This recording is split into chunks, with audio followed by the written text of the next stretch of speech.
గురువుగారు, ముఖ్యంగా చాలా మంది మీద మాత్రము నరదిష్టి పడుతుంది అంటారు. అసలు ఈ నరదిష్టి పోవాలంటే ఏం చేయాలి? ఇంకొకటి, మనం ఎదుగుతుంటే ఎదుటి వాళ్ళు చూసి ఓర్చుకోలేరు. ఆళ్ళని మనం ఏమీ అనలేము. కానీ ఆ ఎదుగుదలను చూసి ఎదుటి వాళ్ళు ఓర్చుకోలేని తత్వం ఉంటది. వీటికి రెమెడీస్ ఏంటంటారు గురువుగారు? శ్రీమాత్రే నమః. జయ శ్రీమన్నారాయణ తల్లి.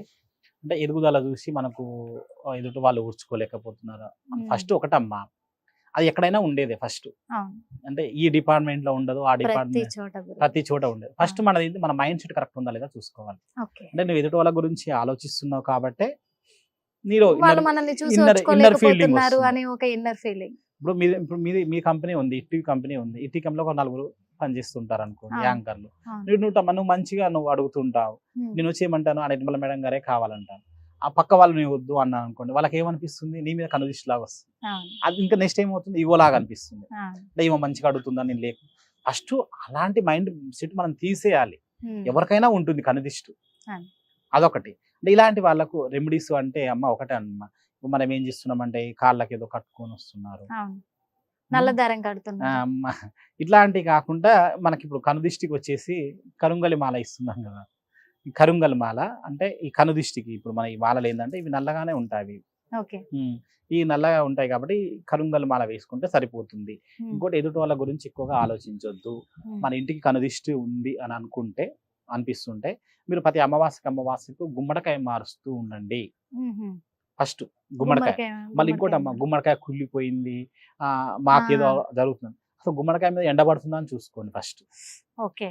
ఇప్పుడు ఎండబడితే ఏమవుతుందమ్మా, మనకు ఒక 1 వీక్ లోనే గుమ్మడికాయ కుళ్ళిపోతుంది. ఒకవేళ ఎండ పడ్డా గానీ సంవత్సరం తరబడి కూడా అలాగే ఉంటే ఎలా? అసలు సంవత్సరం తరబడి గుమ్మడికాయ ఉంచకూడదమ్మా. ఉంచకూడదు. ప్రతి అమావాస్యకి మారుస్తూనే ఉండాలి. ఓకే గురువు. అది. అదొకటి పెట్టేసుకోండి. అంటే మన ఇంకోటి ఏంటంటే, మనము అది కట్టుకోవాలా, ఇది ఉండాలా, అది కామన్. ఇప్పుడు మనం ఒక ఫ్రూట్ షాప్కి వెళ్తాము, అవును. మనకు కావాల్సిన ఫ్రూట్సే మంచిగా తీసుకొని వస్తాం కదా. ఒక కూరగాయల షాప్కి వెళ్ళినప్పుడు మంచిగా తీసుకొని వస్తాం కదా. అంటే వాళ్ళు కూడా నువ్వు మంచిగా ఉన్నట్టు చూస్తారు కదా. ఇలాంటి వాళ్ళకి మనం కనుదిష్టి అని మనం ఎలా అనుకుంటాం, మనం వెళ్ళినప్పుడు మనం అనుకుంటే మీరు ఏం చేస్తారంటే, కనుదిష్టి మంత్రం కూడా ఉంటుంది. ఒకవేళ మనకి ఇన్నర్ ఫీలింగ్ ఉంటుంది. ఉమ్. అంటే కనుదిష్టి తలగానే కొంతమందికి, నేను కూడా తీశాను కదా. అలాంటి వాళ్ళకి ఏంటంటే కడుపులో ఒక ఇట్లా వాంతింగ్ లాగా రావటం, అవును. లేకపోతే మనసు అంతా చికాగ్గా చికాగ్గా ఉండటము, కాళ్ళు ఇట్లాంటివి లాగడం ఉంటాయి. ఇలాంటివి ఉంటాయి. అంటే ఉప్పు ఉంటుంది కదమ్మా, ఉమ్. ఉప్పు, నిమ్మకాయ, గల్లుప్పు. కల్లుప్పు, నిమ్మకాయ, ఉమ్. ఒక మంత్రం ఉంటుంది. ఆ మంత్రం ఏంటంటే, మీరు ప్రతి ఒక్క దేవుని తలుచుకోండి. ఓకే. ఒక 108 మంది రావాలి. మళ్ళీ వచ్చిన వాళ్ళు వచ్చినా పర్వాలేదు. ఇప్పుడు 100 అమ్మవార్లు కానీ ఏ దేవుడైనా సరే అట్లా మీరే అనుకోండి.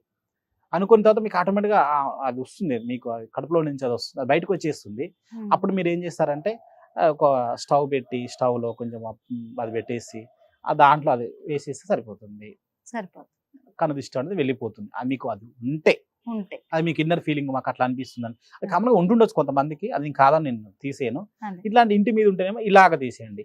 ఇంకోటి ఏంటంటే, ఇప్పుడు చూడండి, మన 10 ఇళ్లలో ఏదో ఒక ఇల్లు బాగుంటుంది. అక్కడ అవును. ఇల్లు బాగుంది అంటే ఇంటి కనుదిష్టి వచ్చిందంటే అట్లా గుమ్మడికాయ కట్టుకోవడం, లేదా ఇంటికి ఒక పేరు పెట్టడం, ఉమ్.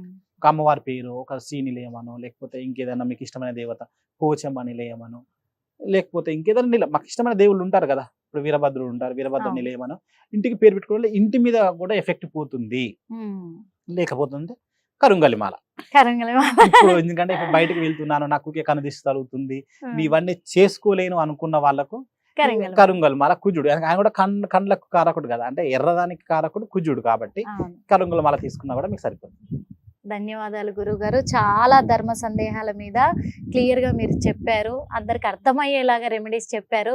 కాబట్టి చూశారు కదా, ప్రతి సమస్యకు పరిష్కారం ఉంది. కాబట్టి మరిన్ని ధర్మ సందేశాలతోటి మళ్ళీ కలుద్దాం. అప్పటి వరకు చూస్తూనే ఉండండి హిట్ టీవీ. శ్రీమాత్రే నమః.